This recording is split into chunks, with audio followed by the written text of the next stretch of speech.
We would like to call the meeting to order and welcome for coming out. May we have a moment of silence, please?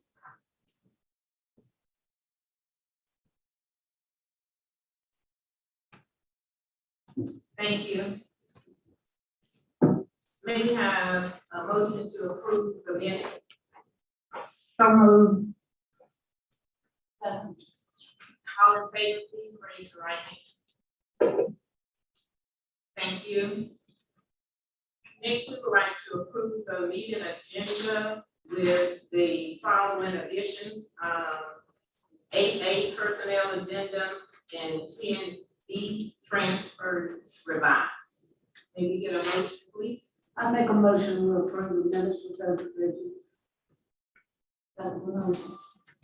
Any discussion? Thank you. All in favor, please raise your right hand. Thank you. Next, we will have recognitions and announcements by Dr. Bennett. Good evening. This evening, we would like to recognize the esteemed group of principals we have here at Vance County Schools. Ms. Todd, would you please join me at the front as we have Ms. Burton sharing a proclamation and Dr. Powers assisting. Good evening, Madam Chair, board members, Dr. Bennett.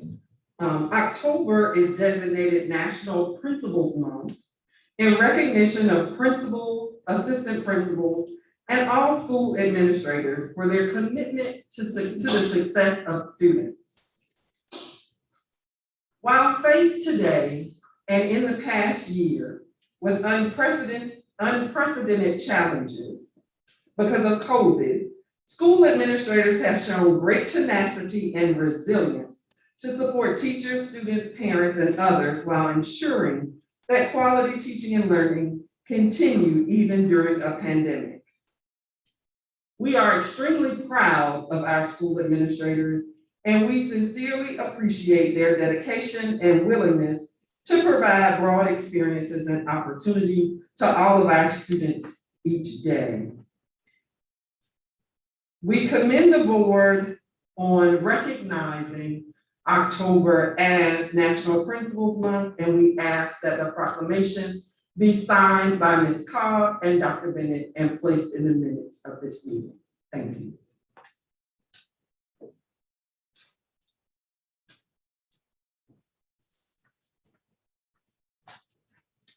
Good evening. I'll begin by calling each principal's name and the school that they represent.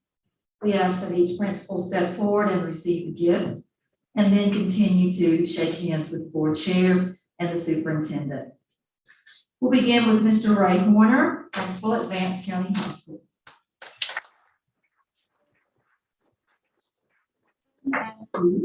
Vance County Middle School. Dr. Shannon Bullock, Advanced Academy.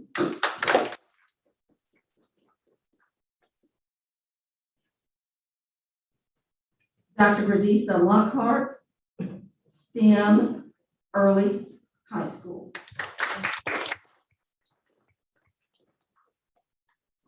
Debbie Height, Vance County Early College.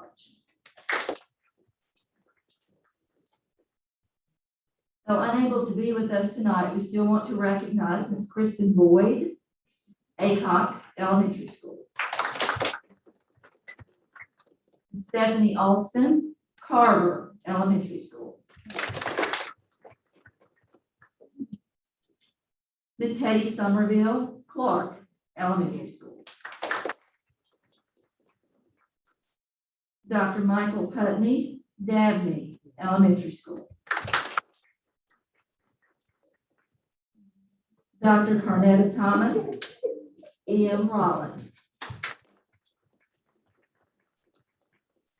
Ms. Mary Laura McCoon, E.O. Young.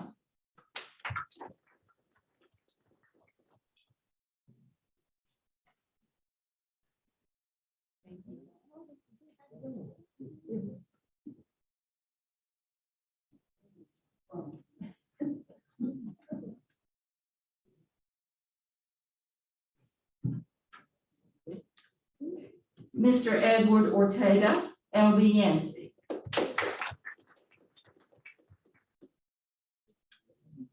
Unable to attend tonight, we still want to recognize Ms. Letitia Fields, New Hope Elementary School. Dr. Jacqueline Batchelor Crossan, Kingston Street Elementary School. Dr. Jessica Perry, Vance Virtual Village Academy.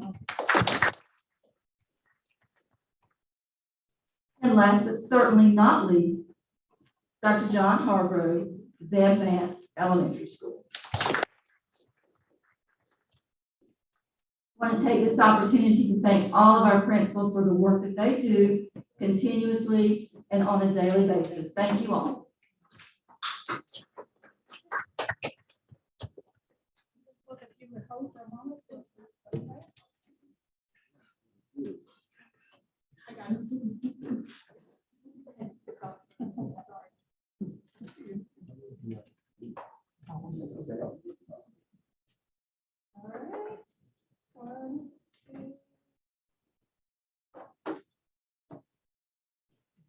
Thank you. Thank you so much. We appreciate it.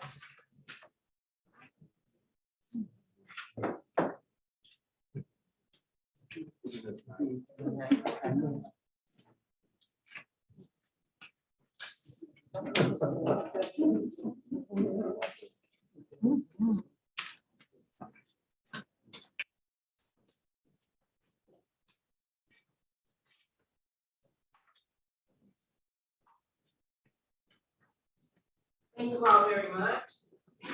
And thank everyone for all of the hard work that you do each and every day. There are no comments from the public at this time, so next we will have the superintendent's report by applicant. Thank you. We'll begin with our fiscal oversight monthly report. Jennifer had an opportunity to bring this up today. Good evening. This is our normal monthly report. No real changes. Just wanted to let you know we are in the final stretches of having our audit completed for this year. So all is on track for that. And not much else to report at this time. And on behalf of the cabinet, I would like to say thank you for your work here with us. Jennifer's last edition of the district week tomorrow. So thank you, Jennifer.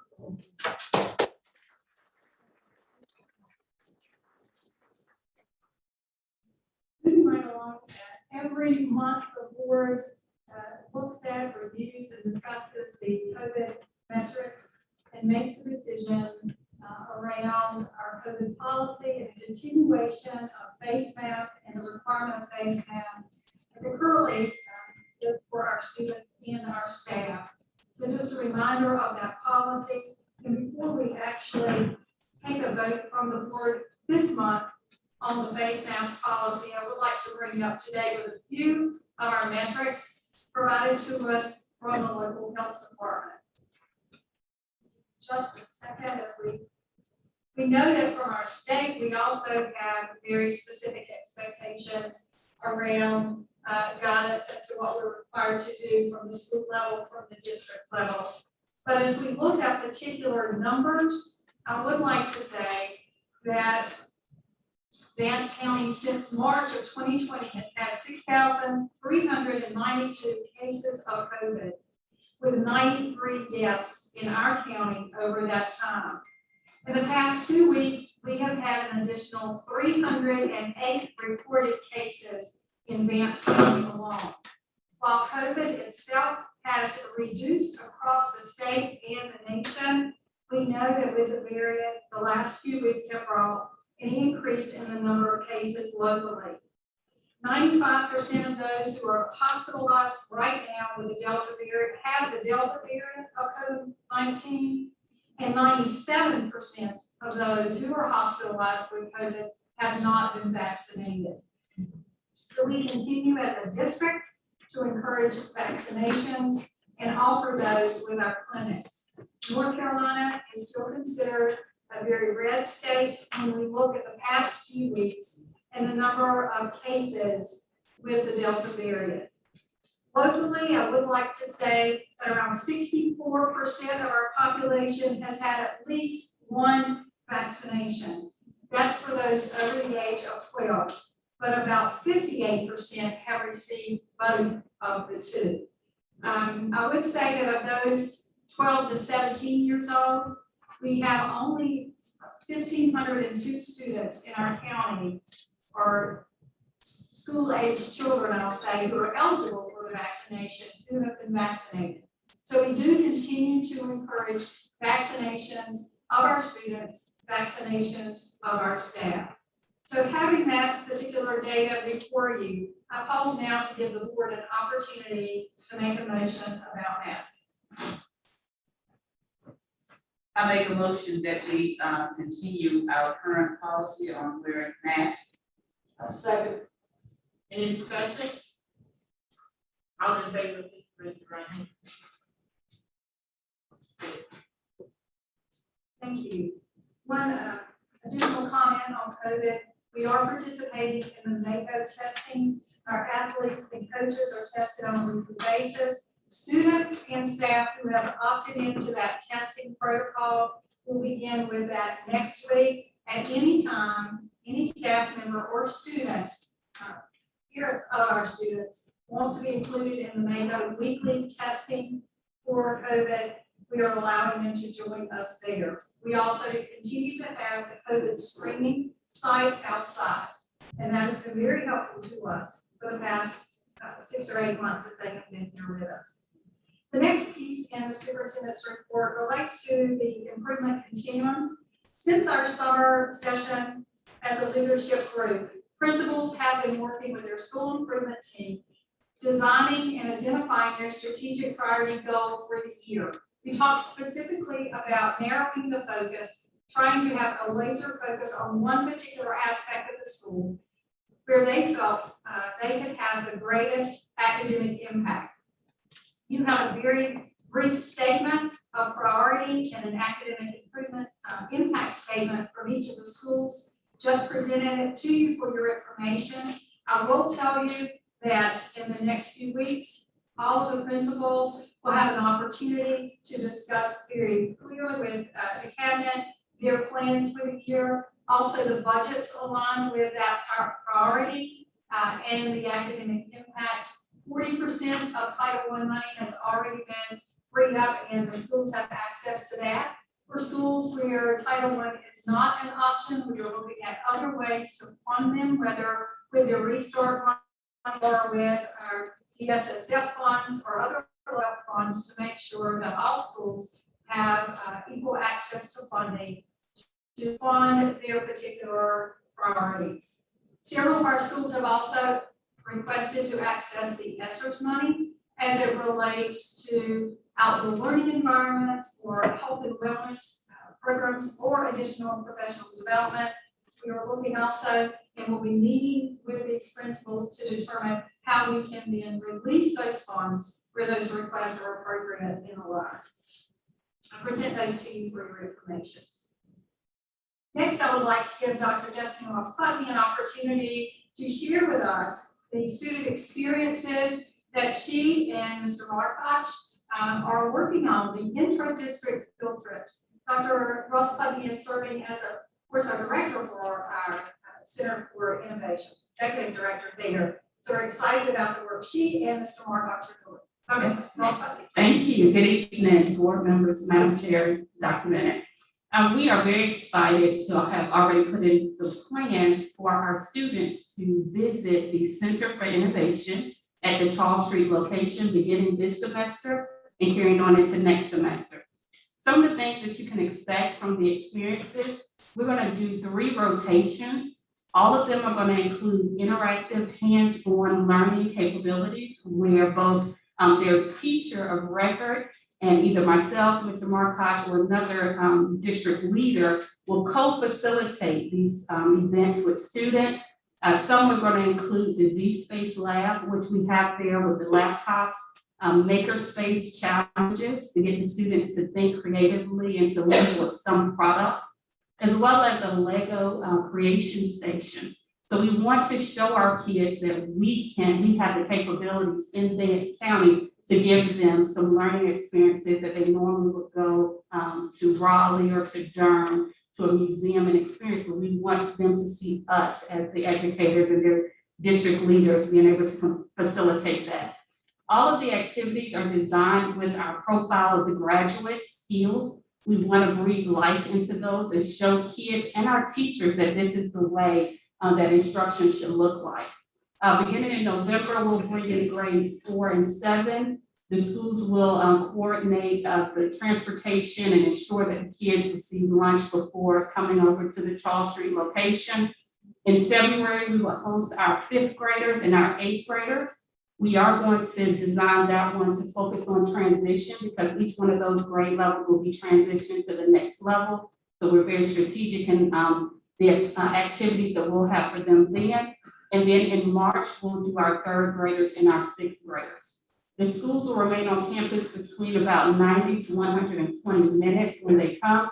We'll have some visiting in the morning and a group visiting in the afternoon. And then they will rotate between the different rotation stations as their own school tribes. Thank you. Thank you, Dr. Bethel. She and Ms. Mark are doing an amazing job in Center for Innovation. It's exciting to know that with this particular project, just really having life breathed into it a few months back, we have already committed to bringing in 6 different grades of students across the district, all of those students by the springtime. We will continue to enhance this schedule. Thank you again for your work there. And the last thing on the superintendent's report is the intercom quote. We know that many of our schools need a new intercom and/or system.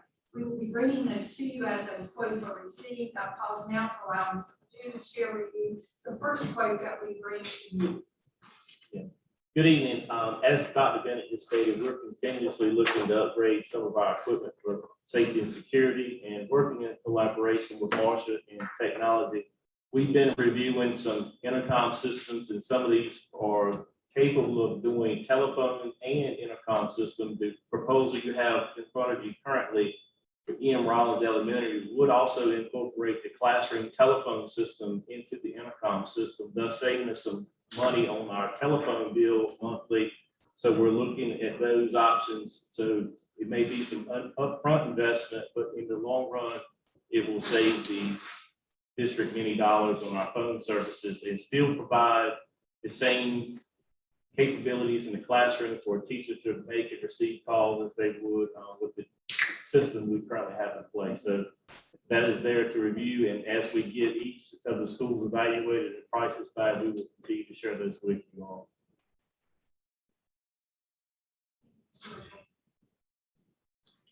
So again, we do have the quote for Rollins, and this is something that the board can choose to hold and look at next month when the finance committee actually pulls together. A reminder that the money for the intercom and/or home systems we set aside in ESSERS. And that concludes that. Thank you. Next, we'll have committee reports. We're gonna have personnel by Ms. Ellis and Dr. Carroll.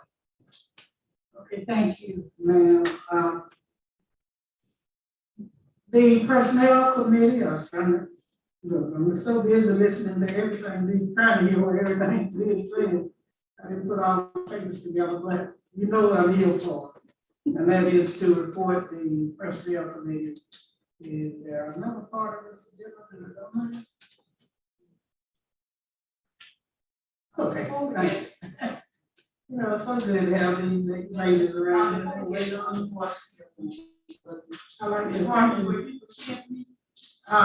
The committee reviewed, personnel committee met on October 5th. And the committee reviewed employment recommendations, resignations, retirements, and leaves and transfer. We voted to bring all personnel to the full board for approval. The personnel addendum is being recommended for approval also. Can I get approval for the personnel? I second that. Did she make a motion? Is that the motion that we approve that? Yes, Okay, so I second. yes, ma'am, thank you. Any discussion? With the addendum, She said the addendum. Yeah, she did say the addendum. you second No, I seconded it, but she wanted to add the addendum and you did. it? Okay, all right. All in favor, please raise your right hand. Thank you.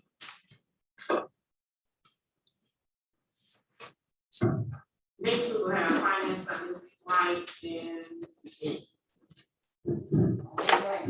Give it all. All Now, right. we're on a good show, this is your last one. Okay. Tell them all about the extra money, you want a good show. Okay, here we go. The finance committee met on September 29th, White, Oxenine, Tom were present as well as the cabinet members. Let me pull up my documents here. We have no major purchases contracts this month for approval. We do have the initial budget resolution, so the highlights of that is we will not be appropriating any local operating fund balance at this time, nor do we feel that we have the need to appropriate that for this fiscal year. I can tell you that we do look like we have added, I'm gonna say it, John, just in case, about 900,000 plus to our fund balance from last year. So we were maximizing our district resources to the benefit of the district and continue on our quest to improve our fund balance situation. Since this is my last meeting, as you will recall, we had about $200,000, I think, when I started here in 2016, if not less than that. And we now should be over $2 million or close to it in fund balance. And it's very, very hard to do in a district that's low wealth with flat funding from local resources. So we've been doing a very good job of trying to be very good stewards of our taxpayer resources wherever we can. Of concern, a limited concern, depending on what comes out of the state budget, is that our county appropriation, 32% will be restricted for the charter schools pending final numbers from them and us. That's a 3% increase from last year. So that does decrease how much funding we have. We'll retain $5,061,659 for operational costs to the district. And as you're aware that our maintenance, operations, utilities can only be funded from those local operating funds. And so there are some pressures there that we look to mitigate through maximizing other state and federal resources. I have attached the normal summary for you. As you can see, we have quite a bit in federal money, which is not normal. So everybody's curious as to how much money we always get for COVID. And the ESSERs, we have 28.2 million in this year's budget for that. That is actually going to be spread out through September of 2024. So in no means are we planning to use 100% of that money this year, but because of how it's appropriated, we have to reflect it in our budget for the year. Of these, we had $695,000 spent by September, which we have successfully managed to do. Most of our funds, as usual, go to instructional services, and the other is support services. Capital. We have the money. So I'll talk loud. We have the money from the CIP that we are working. So that is that extra capital money. Are there any questions related to this budget?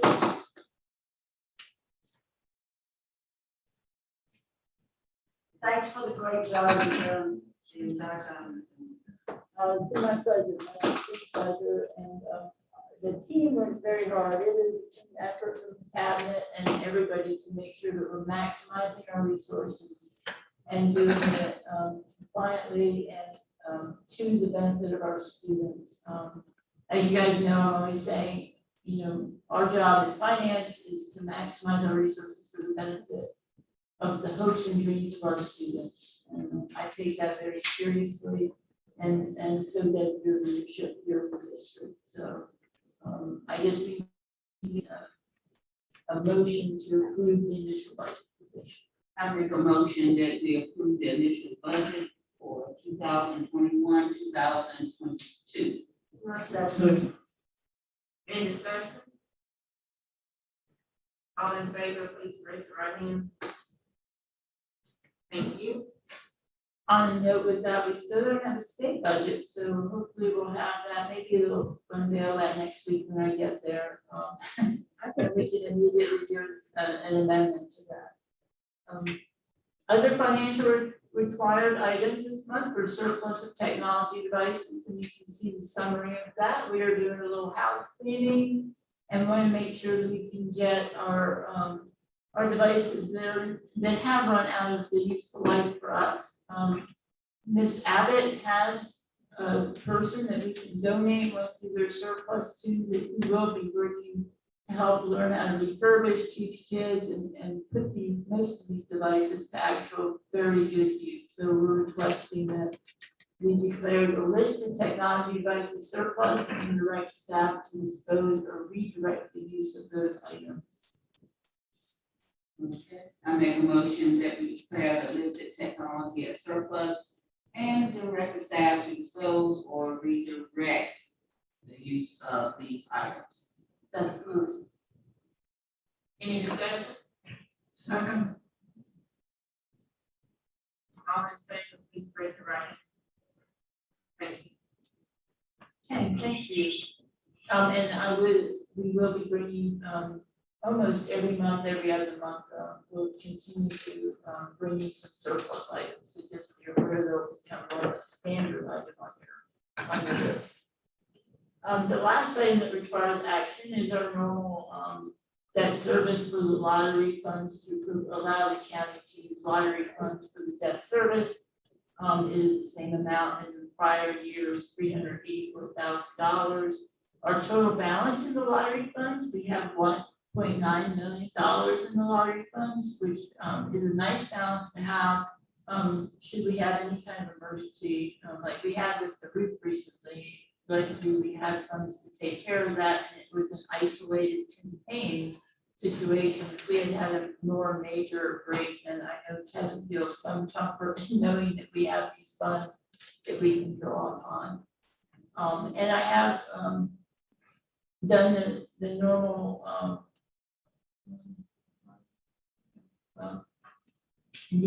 summary for you, so you can see that we actually have one of these that will fall off here. So that will be done this year, and we'll just begin in 2003, and scheduled for Clark, the lighting work in the Clark School. So we are making some inroads into that. Are there any questions related to that?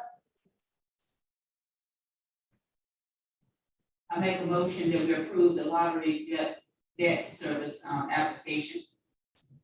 Second. All in favor, please raise your right hand. The last items that we discussed at the committee were, again, your classified salary study that is the board's focus for the past 2 years, I guess. We have implemented the maintenance salary schedule for operations. We are working closely with the other groups, and hopeful that a state budget will pass soon so that we can finalize that costing and begin to implement that full classified salary schedule to make us a little bit more competitive with our surrounding districts. And that covered our discussion in finance. Ms. White? And thank you very much. It's a pleasure to serve you all in this capacity. My heart is here with bands and meeting with every single one of you. You are an outstanding board of education, And it has been my pleasure to work with you. And it's been our pleasure to have you here, with us. It's hard to say goodbye sometimes, but, feel like you're a friend, and if, the Yeah, county like needs, myself. some assistance, we feel that you will come. Yes, I will always. I always will, and there's raining out today, so I'll be gardening the hallways off and on for the next couple months, 2 to 3 months, just to make sure that everything's good where you need it. And again, everybody has my cell, I hope, so you know you have full reign to use that whenever you want. But thank you so much. Thank you. We really appreciate you. Thank you. And I too would like to say thank you, and we wish you well with the state. Thank you. Thank you again. Can I tell you Couple to big the projects. Can I call you to the table? Yeah, this has been a wonderful ride. And, I'm glad to see you. There's something better, go for it. Because, it's better than Vance County. Vance County's pretty good now. But, if it's better than this, then get you more money. Go for it. Congratulations. And, my wish and my hope that everything will go wonderful. Thank you all. That's a wrap. All right. Next, we'll have building and grounds on Mr. Hodges and Building and Grounds Committee met on September the 30th, and Mr. Perdue informed us that the roofing work over the stage area at the Center for Innovation probably complete now. And the next project in that building will be to modernize the restrooms. Which time we finish that, it's just a wonderful, wonderful building. The HVAC equipment has arrived or is arriving for Japan, ACOG and that, and it will be installed as it arrives. We are still cleaning wherever we need to clean for COVID. We have enough supplies, with no shortage of supplies, and whatever something needs to be addressed, it's done immediately. Thank you so much. We have 2 big facilities, as you all know, the Western Advance, former Denny School, and the 2-story Eaton Johnson building. Eaton Johnson has been for some time now, and so is Western Advance. I would like to make a motion this evening that we declare the Western Advance building as surplus and offer it to the county commissioners as required by law. And that we offer also to the county commissioners the Eaton Johnson building.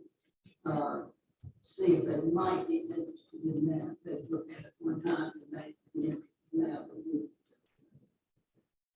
Take 2 at a time. I offer that to them. The Western Vance, I second the motion with that, that we offer it to the county. That's a surplus and offer it to the county. Well, the Western Vance, but we've already offered them the other one, so. Yeah. So I'm not, I mean, we can have Dr. Bennett or somebody reach out to you if you want to, but I think we need to vote on it because we've already declared that surplus and all.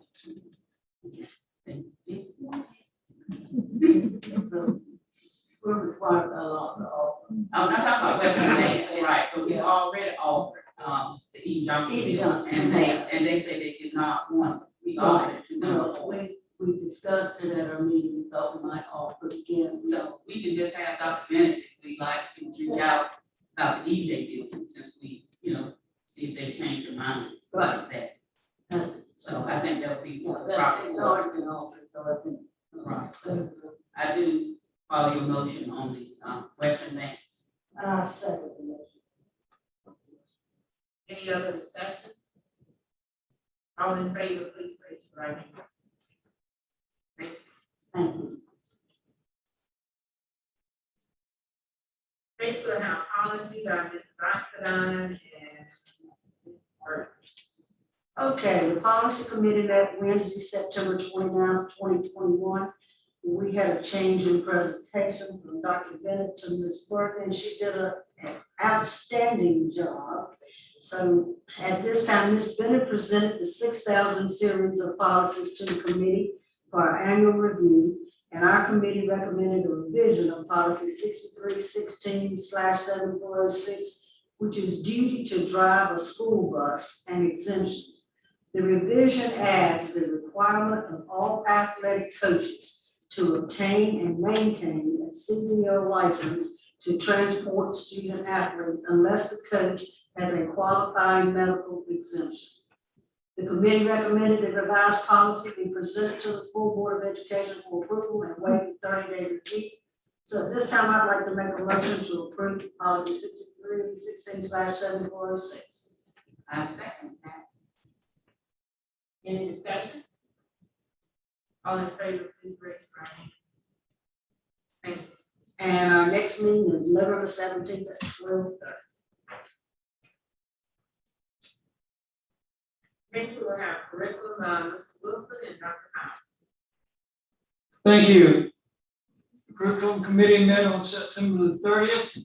Board members present were myself, Ms. Gooch, and Mrs. White. Staff members present were Dr. Bennett, Dr. Powers, Michelle Burton, Erica Sanderlin, Kevin Purdue, Marsha Abbott, Jennifer Bennett, John Super.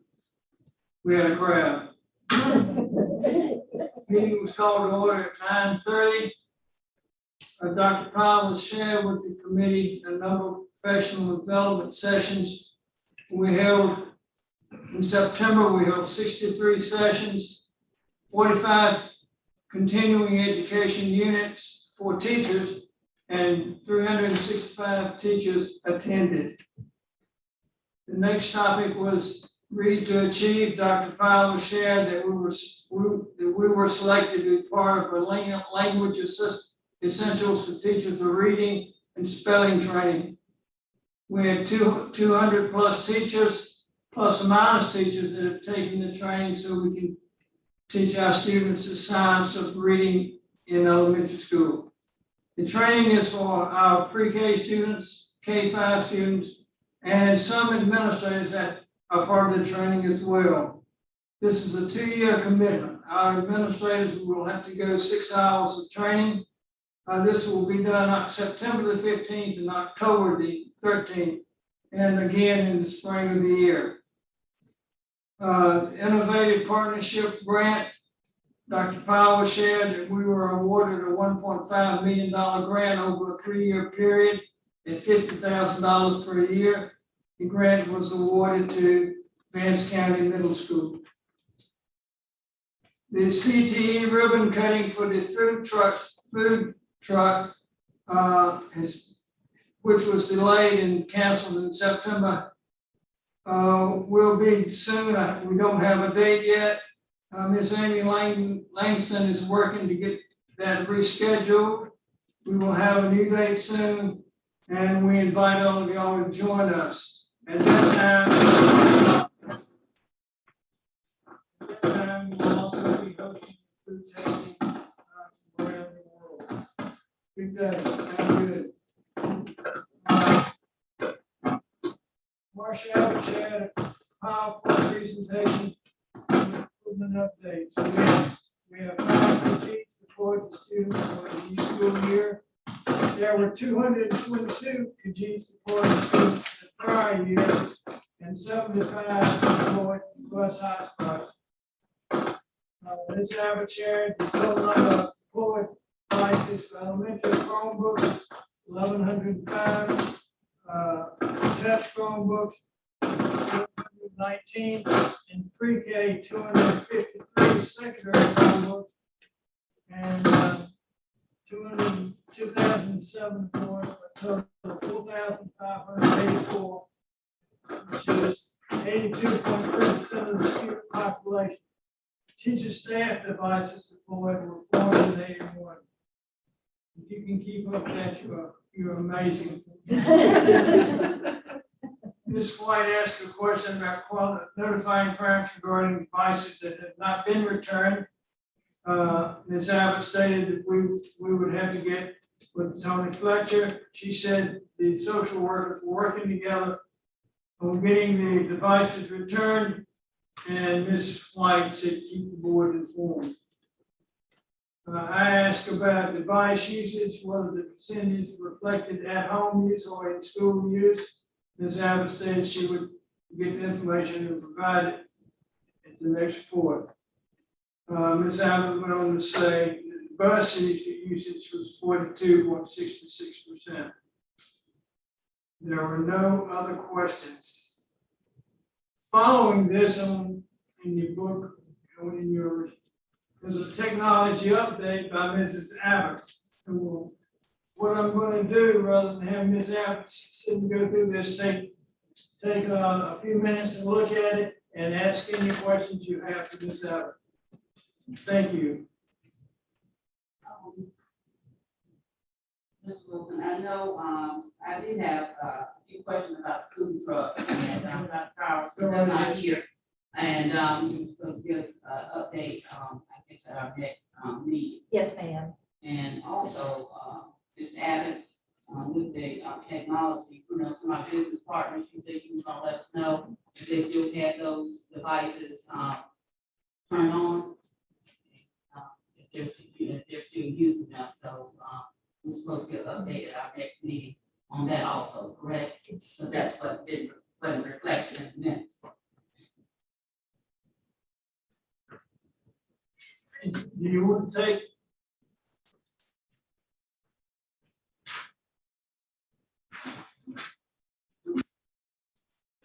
You would go to the technology report, Ms. Abbott, would you rather them look at it and ask any questions they might have? Whatever the board prefers. Yeah, so we're going to ask those next time. I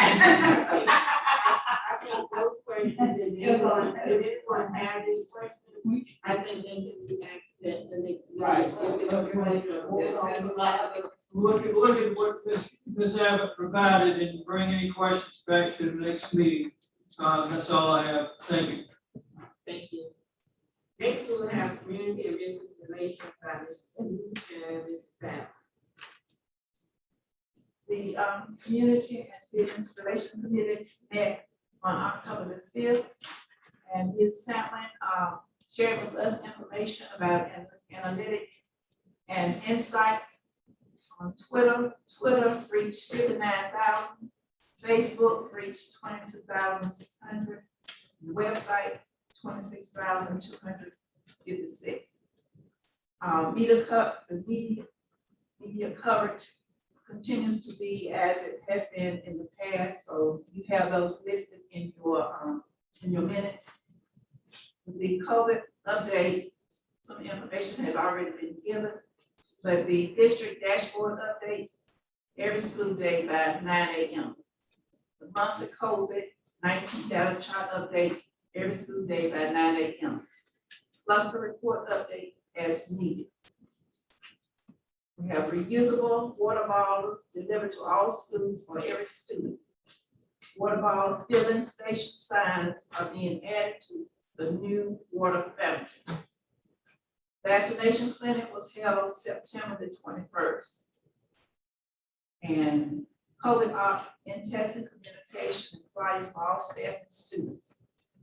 A virtual information session was held with family, staff, and Mako Medical on September the 22nd. So those events have taken place.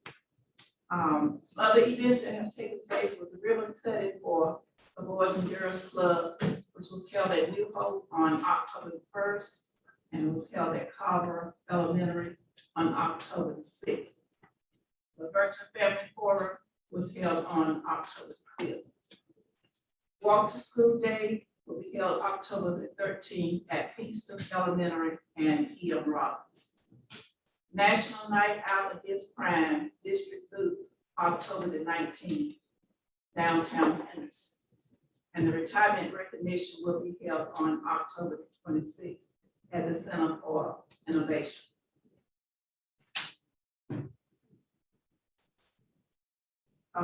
The 5x7 information cards are in the Family Resource Center.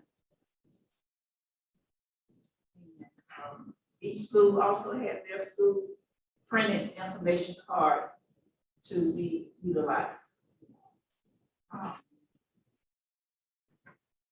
That's my report, and the next meeting date will be announced later. Thank you. Dr. Bennett, do you have any business?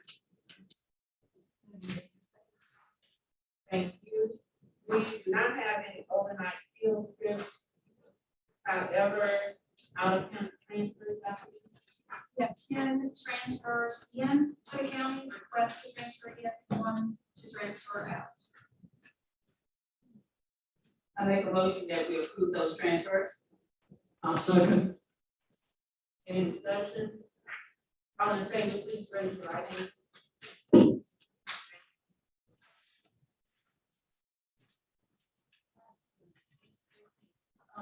Your motion. Like to make a motion to approve to release.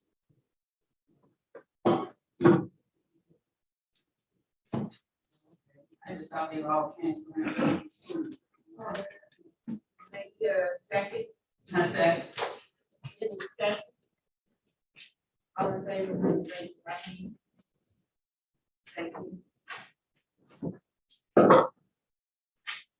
I move that we go into closed session pursuant to the provisions of NCGS 143-318.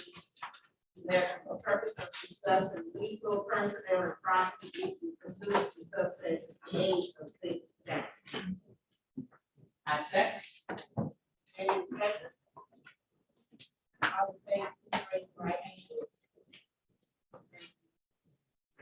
And again, we would like to thank all of the principals for the hard work that they do, and thank you for taking time out of your busy schedule to come to our meeting tonight. Thank you again.